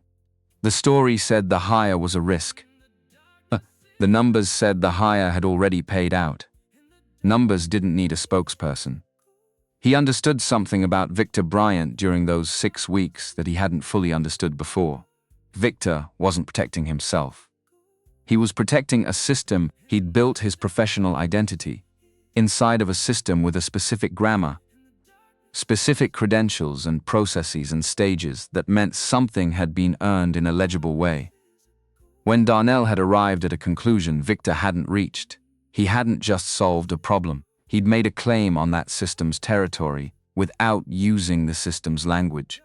And Victor, being the man he was, had experienced that not as help but as a challenge to the integrity of the whole structure, which was understandable, which didn't make it right. But understanding the difference between understandable and right was how Darnell had survived 9 years of being in rooms where he was not expected, and understanding it without bitterness was how he intended to keep surviving. The conversation that shifted things happened on a Thursday evening in the break room on 18. Third week of the 6. Victor came in late, which was his habit, and poured coffee from the machine he'd complained about for 2 years and kept using anyway. Darnell was at the table with his laptop and a bag of pretzels he'd been working through slowly. Victor poured his coffee, turned, looked at Darnell with the expression of a man who has been rehearsing something and has arrived at the moment to say it. "I owe you something." His voice was flat, not apologetic in the performative sense, just accurate. Not an apology exactly. "I don't think I was wrong to want process. But I was wrong about what your being here means." Darnell looked at him. "What does it mean?" Victor considered the question the way he considered all questions seriously, from multiple angles, without hurrying toward an answer that would let him stop thinking. "It means there are people like you everywhere, seeing things. And we've built the intake system so that it only finds them if they're holding the right piece of tape when they arrive." He looked at his coffee. "That's a design flaw. Same category as the node problem. Same kind of error looks structural until you examine the actual dependencies and realize the assumption was always wrong." Darnell was quiet for a moment. "You're going to do something about it?" "Already sent a proposal to Gary. Blind assessment program, any internal referral, anonymous submission, comes through the same rubric we gave you. Before identity is revealed," he looked up, "I used your test results as the calibration baseline. Wanted you to know before you heard it another way. It was, in fact, far more than Darnell had expected. But he didn't say that. He said, put Angela's name on the proposal as co-author. The calibration layer she built is what makes the window model scale. She'll be the one who has to implement whatever process you're recommending, and her credibility behind it matters more than mine right now." Victor looked at him for a second with something that existed in the space between respect and its absence, the space where people who have disagreed seriously and honestly sometimes end up, which is not a comfortable space but is a real one. "Already done," he said. He took his coffee, left. Darnell sat with the pretzels and the laptop and the quiet 18th floor and thought about the way things change when they change for real. Not with declarations. Not with formal ceremonies. In a break room at 11 p.m., over bad machine coffee, and a conversation that took less than 3 minutes and moved something that had been fixed in one position for a very long time. Lorraine drove past her house on a Sunday night, not stopped at it. Past it. She was coming back from a working dinner in Buckhead with a potential Series C investor, a woman named Denise Warren, partner at a Chicago infrastructure fund, who asked sharp questions and wrote things in her notebook at moments that suggested she was registering something beyond the surface of what was being said. Lorraine had answered the questions about the federal contract directly and without management. When Lorraine mentioned the temporal window model and who had developed it, Denise Warren had set her pen down and said, "Tell me that again, slower." Lorraine had told it again. Denise Warren had written something in her notebook and said, "That's the best talent acquisition story I've heard this year. It needs to be in the deck," so the dinner had gone well. And Lorraine was driving home through a Sunday night Atlanta that was quieter than its weekday self. And she had the particular satisfaction that came from a good meeting, which was a familiar feeling, except that tonight it had something else underneath it. That she was still triangulating. She drove past her building without registering it. Got 3 blocks down before she noticed. Stopped at a red light. Sat there while the city did what it did. She had been thinking about Catherine, not for the first time in recent weeks. Since the evening with Zoe's letter, she had been thinking about her grandmother more directly than she had allowed herself to, in the 9 months since the funeral. 9 months during which she had managed the grief the way she managed most things, by scheduling it into defined windows, and then moving it to the following week when those windows filled with other items. Catherine had worked 34 years as a nurse at a hospital in Jacksonville and had never once complained about the work itself, only about the people who treated the work she did as less meaningful because it happened close to the floor, in the rooms where bodies and not policies were the primary reality. Catherine had said something once, during Lorraine's junior year of college, when she'd called home electric, with the energy of someone who had just been in a room with important people and found it intoxicating. "Baby, I need you to hold on to something. The person who is most essential in any situation is almost always the one that everyone walks past on their way to ask someone else for help." Lorraine had been 21. She had filed it under grandmother wisdom and moved on to whatever was happening next. She thought about it now, at a red light in Midtown Atlanta on a Sunday night, and understood it in a way she hadn't. At 21 understood it, not as an observation about other people, but as a description of what she had spent 12 years building an organization that did. The light changed. She drove home. She did not go to the laptop or the email or the investor deck she was supposed to review before Monday. She made tea. She sat in a chair that wasn't her desk chair, which she didn't do often enough for it to feel natural. She looked out at the Atlanta night and let the day arrive at what it actually was. Then she called Darnell. Not to talk about the summit, not to talk about the model or the Series Cs, or the board, or any of the machinery that had structured most of their conversations over the past weeks. She called because Zoe's letter was still folded in the inside pocket of the coat she wore on Wednesdays, and she thought he should know that. He answered on the second ring. The television in the background, very low, the ambient sound of a household winding down. "Is she asleep?" Lorraine asked. "About 20 minutes ago." A pause. She resisted. She always resists, every single night. She treats it like an argument she expects to win eventually. Another pause. Carrying a different quality warmer, the way his voice went when he talked about Zoe without trying to.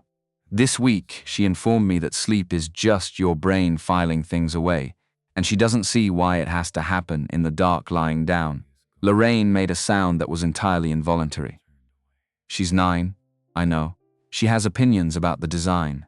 She turned the tea mug in her hands. The city outside her window, lights stacked up against the dark. "I still have the letter. Zoe's letter. The one she brought to the office. A beat. I didn't know she did that until after. I know you didn't. That's partly why I kept it." She looked at the window. "She said you hum when you do math. That you hadn't hummed in a long time and now you do again." Silence on his end. "The receiving kind, not the processing kind, do you?" she asked. I didn't know anyone could hear it. Zoe hears everything." Another silence. Then quietly, "I didn't know I'd stopped until she said I'd started again." Lorraine set the tea mug down. This was the thing about Darnell Cooper that she had not anticipated and had been sitting with for weeks now. He was honest in a way that wasn't a performance of honesty. Not strategy, not self-presentation, just what remained after years of not having an audience to perform for. And being near that kind of honesty was disorienting in a specific way. It made the managed version of herself feel less like protection and more like a coat she'd been wearing so long. She'd forgotten it wasn't her skin. "I called my cousin Wendell last month," she said. "For the first time since my grandmother's funeral." "How was it?" 51 minutes about nothing. It was the best conversation I'd had all year. He was quiet for a moment. Then, she would have liked that. Your grandmother. Lorraine paused. You don't know that. I know she raised you and you're still you underneath everything. Someone did something right. A pause. That tends to be who did it. She sat with that for longer than she would have been comfortable with in a room with anyone else. You say things that are just exactly accurate, she said finally.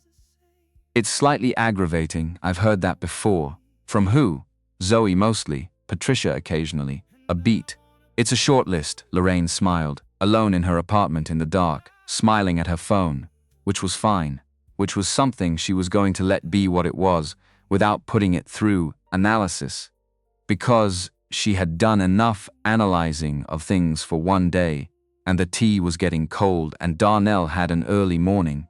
Get some sleep, she said. You too. And Lorraine, a beat. Thank you for keeping it. She didn't have to ask what he meant. She already knew, which was its own kind of information. The night before the summit, Nets sat in the kitchen and did not prepare. Zoe's cereal bowls were in the drying rack. Her backpack was on the hook by the door, packed for the next day by Patricia, who was doing drop-off in the morning because Darnell needed to be at the convention center by 8. The apartment was the way it always was, full of the evidence of a life being lived with too much to do and not quite enough space, and also, always, enough. Enough food, enough warmth, enough Zoe. Those three things had always been true, and Darnell had learned not to take any of them for granted. He looked at the photograph on the refrigerator. Diane, not looking at the camera, laughing at something outside the frame that only she could see. He'd taken this picture in Boston in October outside the library, and when he'd asked her later what was funny, she'd said, "Just the whole thing, Darnell. The whole ridiculous, beautiful thing." He had not fully understood what she meant until the last few months, and now he understood it the way you understand things. You learn too late completely, and with a kind of ache that was also its own form of gratitude. He thought about standing on a stage tomorrow in front of 500 people who had built careers on the premise that value announced itself in legible ways. He thought about what he had to say and whether any version of the truth he carried would survive that room. Then he stopped thinking about it, because the thinking wasn't the point. The point was that he had something true to say. He had carried it in composition notebooks and kitchen tables and late nights with one earbud in and one ear always available for Zoe. It wasn't a speech, it was a life. You don't prepare a life. You just stand in it and let it speak. His phone buzzed. Lorraine, how are you feeling? He looked at the message for a moment, then typed, like I have something true to say to a room that didn't know it needed to hear it. A long pause. Then, that's exactly right. See you tomorrow. He set the phone face down on the table, sat in the kitchen for a few more minutes. Then he went to bed, slept until 5:30, made Zoe's breakfast, sat with her while she ate and listened to her explain in careful detail the latest developments in Sparks's companion character. The pathfinding logic was now working correctly, and the companion had been named Ember, which Zoe felt was both thematically appropriate and technically descriptive since the character left small marks where she walked. He hugged her at the door. She held on for a count of 7. You're going to be so good, she said into his shoulder. I might be nervous. She pulled back, looked at him with Diane's eyes carrying her own certainty. Being nervous means you understand what's at stake. That's not a problem. That's information. She straightened his collar, which didn't need straightening, but she did it anyway. Go, he went. The Atlanta Convention Center held 500 people comfortably and perhaps 600 if you were optimistic about personal space. Today sat somewhere in between. Investors, strategic partners, federal liaisons, a row of journalists near the back carrying the specific attentiveness of people who had been disappointed by too many of these events and weren't committing to engagement until something earned it. Lorraine opened the summit at 9. She moved through the year's technical milestones with the precision that had always been her gift, the ability to complex things that were legible to people. who needed to trust what they couldn't fully understand. She covered the federal contract outcomes, the Series C progress, the expansion into 4 new metro areas. She spoke for 22 minutes and the room stayed with her for all of them. And then she stopped.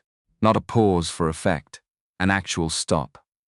The room felt it, the difference between a speaker collecting herself and a speaker who has arrived at something that requires a different gear. Before I hand off to the technical team, she said, I want to tell you something about how we got here.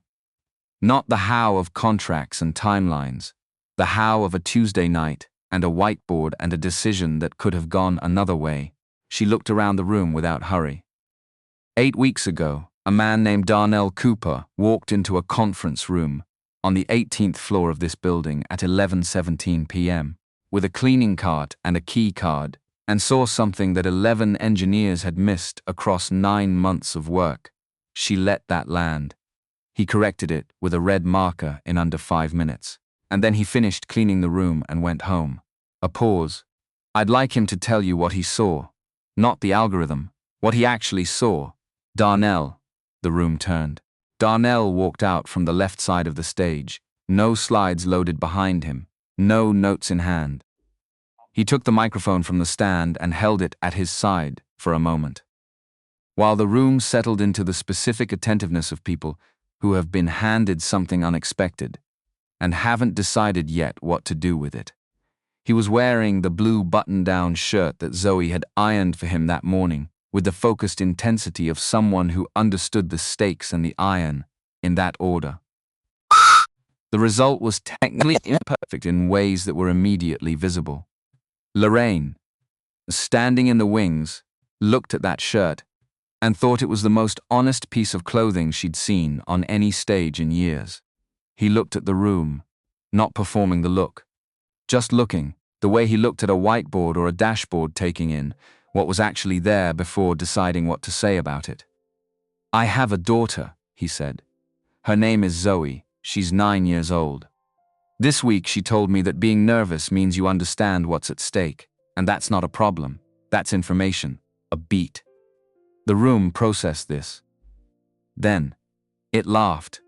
Not the polite laugh of an audience maintaining social convention, but the genuine laugh of people who had been expecting something formal and received something human, and found the exchange favorable. She also thinks I'm shiny when I'm doing math. He started walking slow, no fixed destination, the way he moved when he was thinking something through. I don't know what shiny looks like from the outside. I know what it feels like from the inside. It feels like the moment before you see something you couldn't see a second ago. When the world adjusts 1 degree and the thing that was invisible is just there, waiting, like it was always going to be there once you stood in the right place. He stopped. I was in a conference room 8 weeks ago because that was my job. Not my job to look at the whiteboard. My job to wipe down the table and empty the bin and get to the next room.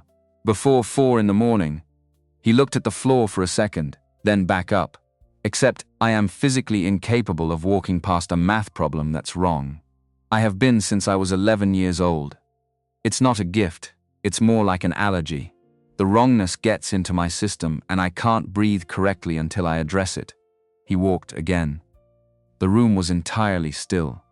Not the polite still of an audience waiting for the point. The other kind. The kind where people stop checking their phones because they've forgotten they have phones. I was a junior at MIT when my wife got sick. I left before my 4th year because my daughter was almost 3 years old, and the math of that situation was the simplest math I've ever done. Stay and have a degree. Leave and have a daughter who has a parent who shows up every day. He paused. Not for the room, for the actual weight of what he was saying.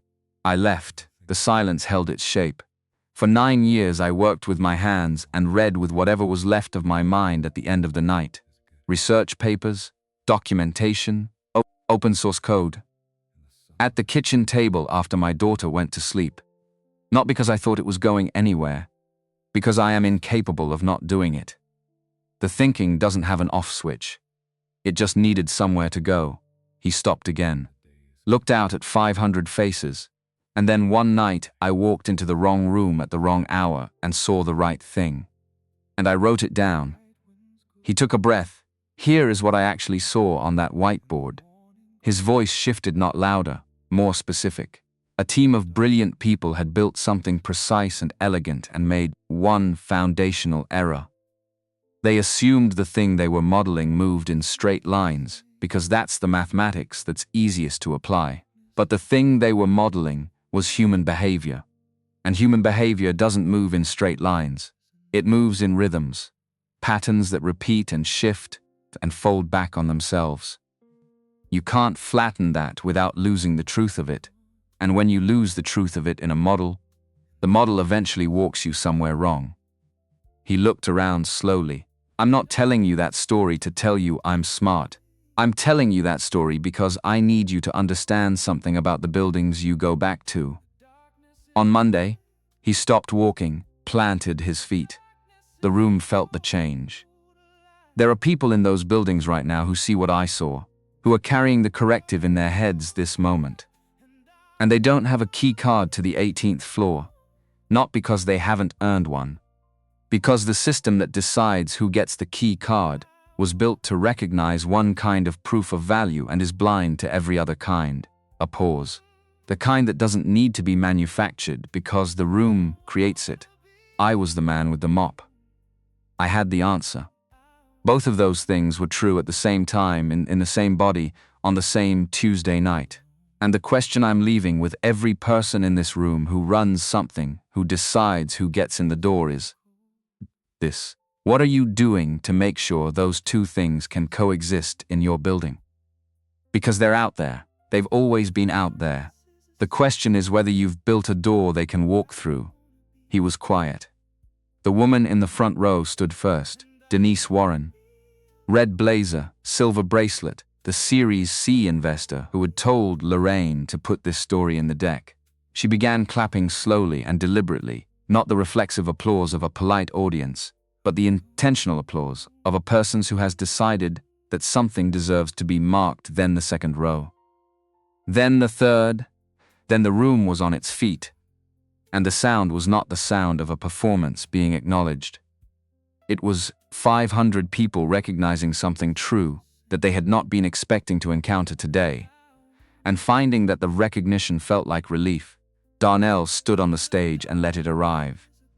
He did not deflect it or perform humility by looking away. He stood in it the way Zoe stood in everything, with his whole self, without the armor of self-minimization he had worn for 9 years, like a second uniform. He walked off stage, and Lorraine was there. She was at the edge of the wing, where the curtain met the wall, and her face was doing something he had never seen it do, across all the conference rooms and break rooms and phone calls that had accumulated between them. Not composed, not managed. Just open, the way a face looks when the person behind it has stopped deciding how to appear. You did it, she said. I said what was true. That's what doing it is. He looked at her. She looked at it. She around them. Around them the room was producing the specific sound that follows something that has moved people, not applause anymore, but conversation.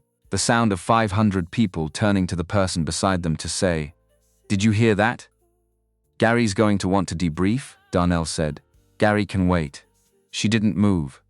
"Are you all right?" He considered this honestly, the way he always considered things. "I feel like something I've been holding for a long time just got set down." He paused. "Not Diane. Not Zoe. Something else. Something I didn't know I was still carrying until just now, when I wasn't carrying it anymore." Lorraine nodded slowly. She understood that specific thing, the weight that accumulates not from grief, but from diminishment. From years of buildings that decided your value before you opened your mouth and never revisited the decision. "It should have been set down a long time ago," she said. "Maybe. But I'm not sure I could have picked it back up if it had been. Some things you carry until you're strong enough to put them down permanently." Not a day earlier. She looked at him for a long moment. Then Gary was coming through the wing with the specific gait of a man who has been sitting on good news for 10 minutes and has reached the limit of his professional patience. Gary's news was this: the chair of the Federal Review Committee, not Kathleen Robinson, who had led the initial evaluation, but the committee chair who sat above her and had been monitoring the validation results since the contract was signed, had called Lorraine's office during the presentation. The message he'd left was 4 sentences. The last sentence was, "We'd like to discuss expanding the scope of the engagement." Gary delivered this with the controlled excitement of a man who has wanted to say something for 10 minutes and is saying it correctly, because that is who Gary Young is at his best. Lorraine absorbed it. Looked at Darnell. Darnell looked at Gary. The temporal window model, that's what they want to expand.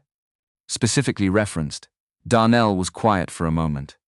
Angela leads that conversation. Her calibration layer is why the model scales. She should own the relationship going forward. Gary looked at him with the expression of a man recalibrating something in real time. "I'll set that up. And Victor's blind assessment proposal, is that moving?" "Board agenda next month." Gary held his gaze steadily. "Between you and me, it's going to pass. Scott Hill read the design document and called me to say it was overdue." Darnell absorbed that without particular expression. Not because he wasn't moved by it. Because some things land in the private register and stay there, and their value isn't diminished by staying quiet. The formal appointment came in writing 3 days later. Leadership team. His name in the quarterly report. A proper office on 18, not the corner room, but a room with 2 east-facing windows and a whiteboard that caught the morning light. He stood in the empty office for 10 minutes before putting anything in it. Just stood. The Atlanta skyline through the east window, the whiteboard blank and waiting, the same dry erase marker smell that had been part of every room on this floor for 2 years. He wrote one thing on the whiteboard before unpacking. Not an equation. What does it cost to make someone invisible? And who pays that cost? Then he opened his composition notebook to the next clean page and started working.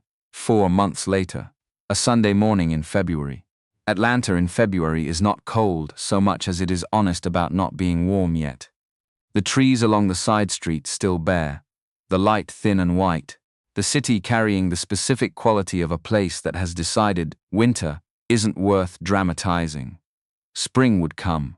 It always came. The waiting was just part of the calendar. Darnell had made breakfast, which was to say he had made the eggs he always made, scrambled, overworked, slightly dry at the edges, cooked with attention if not with skill. And Zoe had eaten hers with the diplomatic enthusiasm of someone who understood that the eggs were an act of love, and that love didn't require technical excellence to count. She had cleared her plate and then looked at him with the expression she used when she'd been holding something. "Dad?" "Yeah." "Is Ms. Lorraine coming today?" He looked at her. She looked back, 9 years old, and 3/4 and fully in possession of every piece of information available in their household. She might stop by later. Zoe nodded slowly, the nod of a person who had anticipated this outcome and was pleased to have her model confirmed. "Good, because I want to show her the new thing in Sparks." "What new thing?" Ember learned a trick. She set down her juice box. "There's a room in level 7 that looks like a dead end from the entrance. But if you go all the way to the right wall first, the angle changes, and you can see a door on the left side that was there the whole time." She looked at him with Diane's eyes. "You can only find it if you check the places that look empty." He looked at his daughter, thought about a whiteboard. A red marker. A problem that had been visible from one angle and invisible from another. "Where did you get that idea?" he asked. She shrugged. "Where do you think?" Lorraine arrived at 11:30.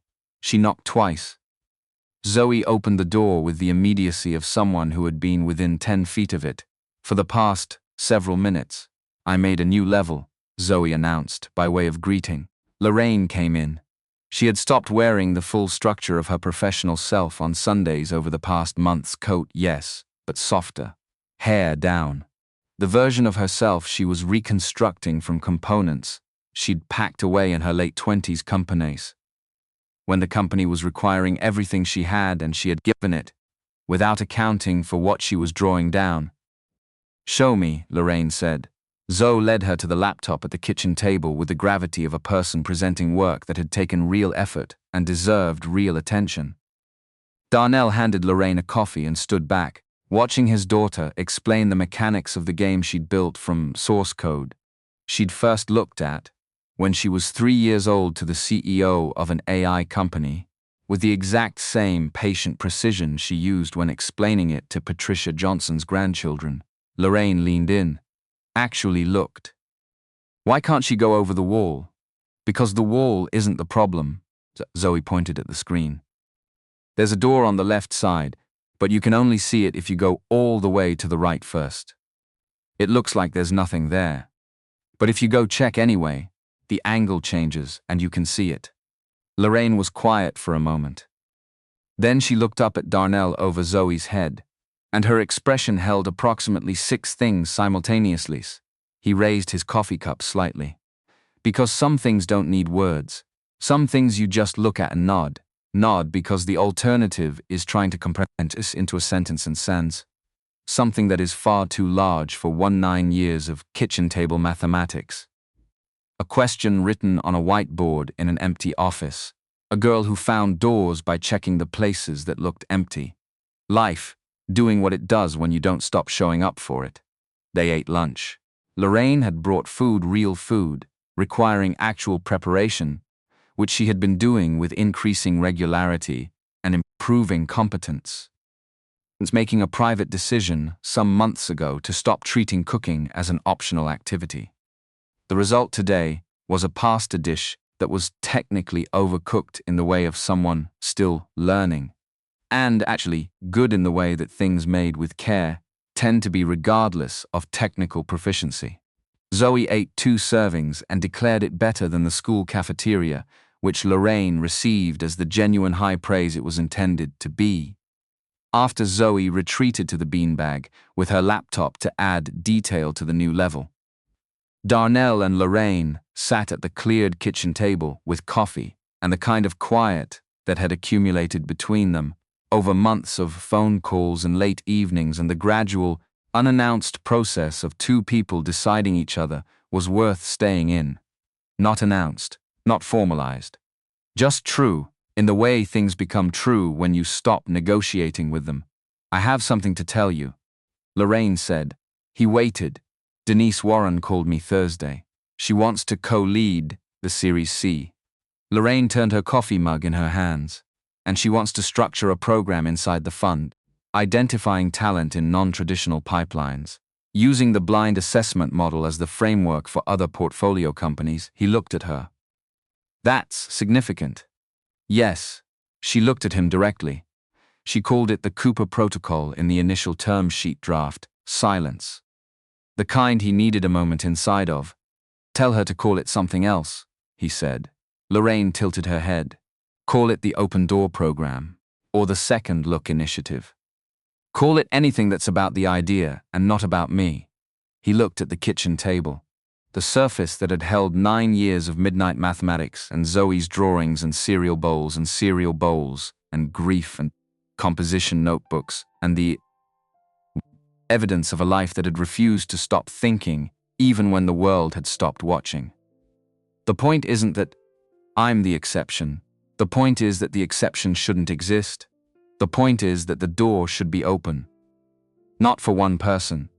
For everyone standing outside it who never knew there was a door at all. Lorraine looked at him for a long time. Then she said quietly, with the voice she used when she meant something that lived past the words. Catherine would have used that protocol every day she worked. He didn't say anything. He didn't need to. From the beanbag, Zoe's marker stopped moving. She'd been listening. Because she always listened, had always listened, to everything said in rooms she was in, and several rooms she was adjacent to. What's a protocol? Lorraine looked at her. A rule for how to do something right. Zoe considered this.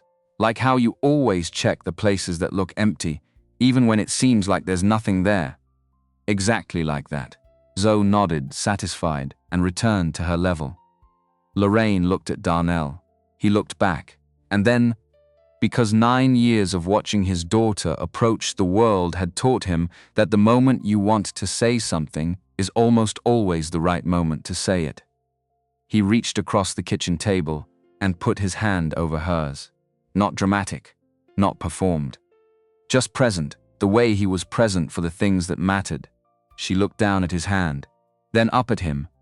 "I know this isn't the version of a Sunday morning you spent 12 years building toward," he said. "No." Her voice quiet and certain in the way of someone who has thought about this already, and arrived at the answer before the question was asked. "It's better." He proposed 4 Sundays after that, not with a formal plan. He had been thinking about it for weeks, turning the shape of it over the way he turned problems, not forcing a solution, but staying near it until the right form became visible. And the shape that became visible was this. It needed to involve Zoe, because anything he committed to at this level of his life included Zoe by definition and always had. It needed to involve the dragon game, because the dragon game was the thing he had built from nothing but time and care and a second-hand laptop, and it was therefore the most honest object in his possession. And it needed to happen in the kitchen, because the kitchen was where everything real had always happened in this apartment, and a decision this real deserved its honest setting. He updated one level of Sparks's maze across 3 nights after Zoe went to sleep. Added a new room at the end, simple pixel walls, Sparks at the center, and on the far wall, in the game's small font, a single line of text. The level was ready by Wednesday. The wait until Sunday required a patience he was not entirely certain he had, but managed anyway. Sunday arrived. Zoe opened the game after breakfast with the proprietary confidence of the person who had been most involved in its development. She moved through the existing levels, reached the new one, ride the screen, ride it again. Looked up at her father with an expression that was processing at a speed her face couldn't quite keep pace with. "Dad, yeah. What does this mean?" "It means I need Lorraine to press it." Zoe stared at him, then at the screen, then at him. Then she looked at the ceiling, in the way she looked at the ceiling when she was running a calculation, and said, "Okay, but you should know I already knew this was going to happen." He laughed genuinely, the laugh that lived in his chest. "I know you did," he called Lorraine. She drove over. He did not explain in the call. Just said Zoe had something to show her. Lorraine came in, read Zoe's face, and understood immediately that something was in motion and that she did not have all the available information. She sat beside Zoe at the laptop. "Read the screen. Press enter if you want this to be real." She was very still. Then, she turned and looked at Darnell, who was standing at the kitchen counter with both hands in his pockets and the composition notebook on the counter beside him, where it had been since last night when he'd needed to think, and the thinking had required its presence. From his jacket pocket he took a ring. A gold band, plain, no embellishment. Something chosen because it was exactly itself and nothing additional. He didn't kneel. He stood where he was, because kneeling was its own kind of performance, and he had spent enough of his life in positions that reduced him. He looked at Lorraine Mitchell across his kitchen, across the table that had held 9 years of midnight mathematics, and every meal he'd cooked for Zoe, and the photograph of Diane still on the refrigerator, because Diane was part of this story and always would be. "I don't have a prepared speech," his voice steady in the way of someone who is not holding themselves steady, but who is simply, genuinely sure. "I know what I want. I want to keep arguing about important things with someone who argues back without flinching. I want Zoe to grow up knowing that her father chose well, and chose for the right reasons. And I want to stop treating the idea of being loved by someone I love in return like a risk that requires more assessment before I can allow it." He paused. "I've done enough risk assessment. Press enter." Zoe, from the laptop. "That's her line, Dad." Lorraine made a sound that lived in the overlap between laughing and crying, where the best things live. She turned back to the screen. She pressed enter. The screen bloomed sparks taking flight from the new room, rising through pixel clouds into open sky, the small music Darnell had added on a Tuesday night, at 1:30 in the morning, playing its simple motif while Zoe slept in the next room. Lorraine stood, crossed the kitchen. She took the ring from his hand and placed it on her own finger, which he had not anticipated and which was completely right, because Lorraine Mitchell had never been a person who waited for things to be done for her when she could do them herself. Yes, she said. Simple. The way she said the things she meant most. Zoe slid off her chair, crossed the kitchen, wedged herself between them with her arms around both their middles, and pressed her face into the space between them. I made that room harder than the others. On purpose, she said, slightly muffled. To make sure you were both actually paying attention. Darnell looked down at the top of her head, then at Lorraine. Lorraine looked back at him. Outside, Atlanta was doing what it did on Sunday mornings in late winter, getting quieter before it got loud again. Trees still bare, light white and thin. The city breathing in the long rhythm it borrowed from the people living in it. Inside the apartment, 3 people stood in a kitchen where everything real had always happened and would keep happening. Not a fairy tale. Not a rescue narrative. Not the story of a genius discovered, or a CEO humanized, or a child who was precocious beyond her years. Though all of those things had some truth in them, just 3 people, choosing each other in a kitchen, in Atlanta, on a Sunday morning, which was, when you looked at it honestly, exactly enough. And in the corner of the whiteboard in Darnell's office on the 18th floor, the question he'd written the day he moved in remained exactly where he'd left it. What does it cost to make someone invisible, and who pays that cost? He hadn't erased it. He didn't intend to. Not because it had been answered, it hadn't been answered. Not fully, not yet. But because the work of answering it was ongoing and required witnesses, required a room with a door that opened in both directions and stayed open. He knew about that kind of door now.